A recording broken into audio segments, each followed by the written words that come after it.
Hello and welcome to the channel.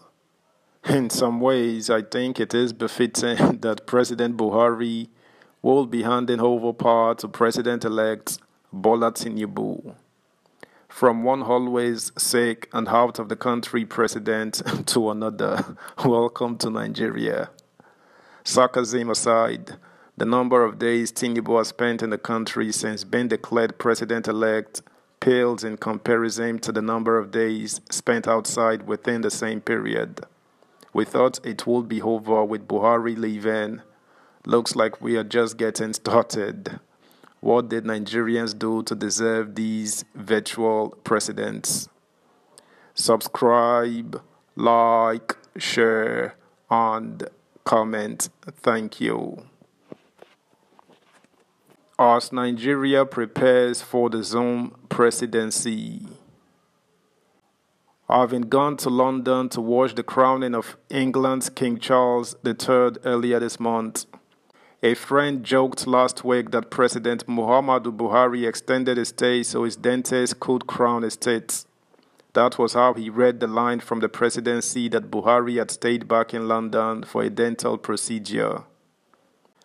10 days before the end of his presidency, on his return to Nigeria, Buhari commissioned the presidential wing of the State House Medical Center (SHMC), estimated to be worth 21 billion naira.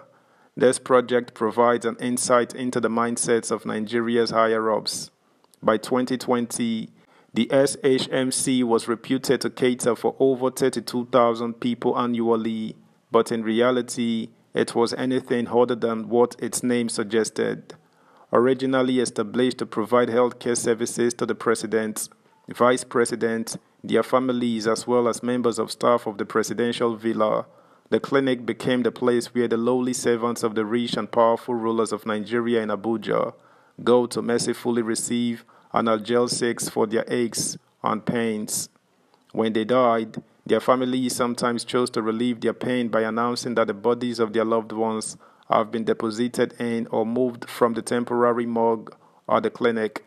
For the most part, many believed, not without good reason, that the role of the clinic was to hasten the passage of those who used it to the mortuary. Yet, this clinic was one of the better funded medical units in the country. In the 4 years preceding 2020, it reportedly received an average annual appropriations of over 2.5 billion naira or a cumulative appropriation of over 10 billion naira. However, the president and his family and staff for whom it was designed were more comfortable getting their medical needs fulfilled outside Nigeria.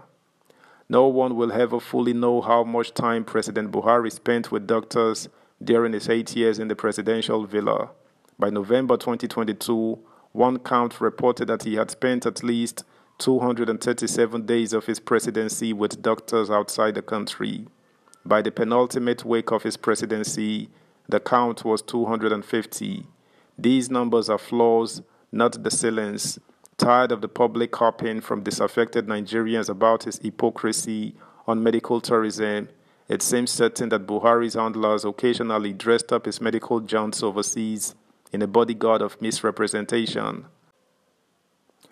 In the week that Buhari was busy attending to his mandibles in London, his chosen successor was reportedly busy in Paris attracting foreign investors to Nigeria. In the period since the professor of history at the Independent National Electoral Commission (INEC) announced the person he would prefer as Nigeria's next president, the designated successor has mostly been overseas. 20 days after the announcement of the result of the presidential election, he flew out of Nigeria on March 21, supposedly to perform the Lesser Hajj in the Muslim Holy Lands, returning 35 days later on April 24. 16 days thereafter on May 10, he left again. This time it was said to woo investors to Nigeria for 10 days. It goes without saying that for many people, this claim tossed credulity. For every day he has spent in the country since being announced as Nigeria's next president, President Buhari's chosen successor has spent at least 1.5 days outside, understandably keen to inoculate his principal against what could be read as a familiar pattern of a ghost presidency. A spokesperson, Bayo Onanuga, explained that he traveled only to avoid pressure and distraction, reminding us, however, that even if he is in Russia, he can hold Zoom meetings and do all kinds of things. Even before the onset of the next presidential term, therefore, it has become quite clear that the travel calendar of Nigeria's next president will be a site of intense scrutiny.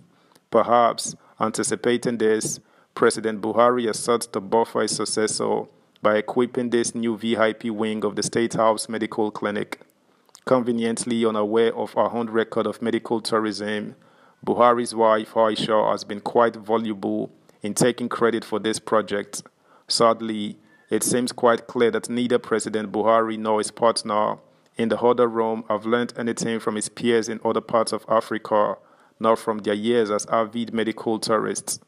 When former presidential spokesperson Reuben Abati wrote in 2016 about becoming convinced that there must be something supernatural about power and closeness to it, it became a subject of much mirth and laughter, with even Buhari's own spokesperson laying the boot too.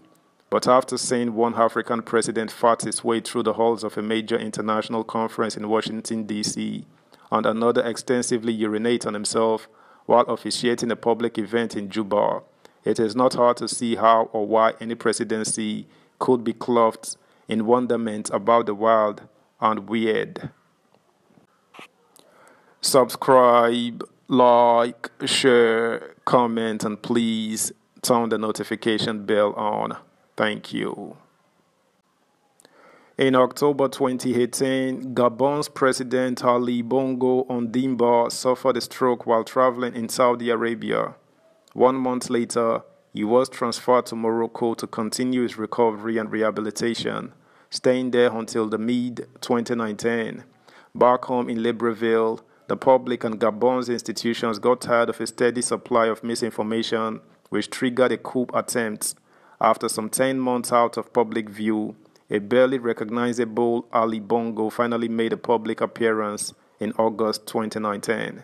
The people who spin these fables have an interest in the well-being of the state or indeed of the occupant of the office, but in their benefits from propinquity to him, which must be preserved at all costs. The two most effective ways to do this are to misrepresent the facts or to hide the evidence. Many people may not know it, but as powerful as they may seem, presidents are often glorified prisoners. In this new VIP wing of the SHMC, President Buhari has chosen to invest in a glorified prison as his preferred legacy for his successor.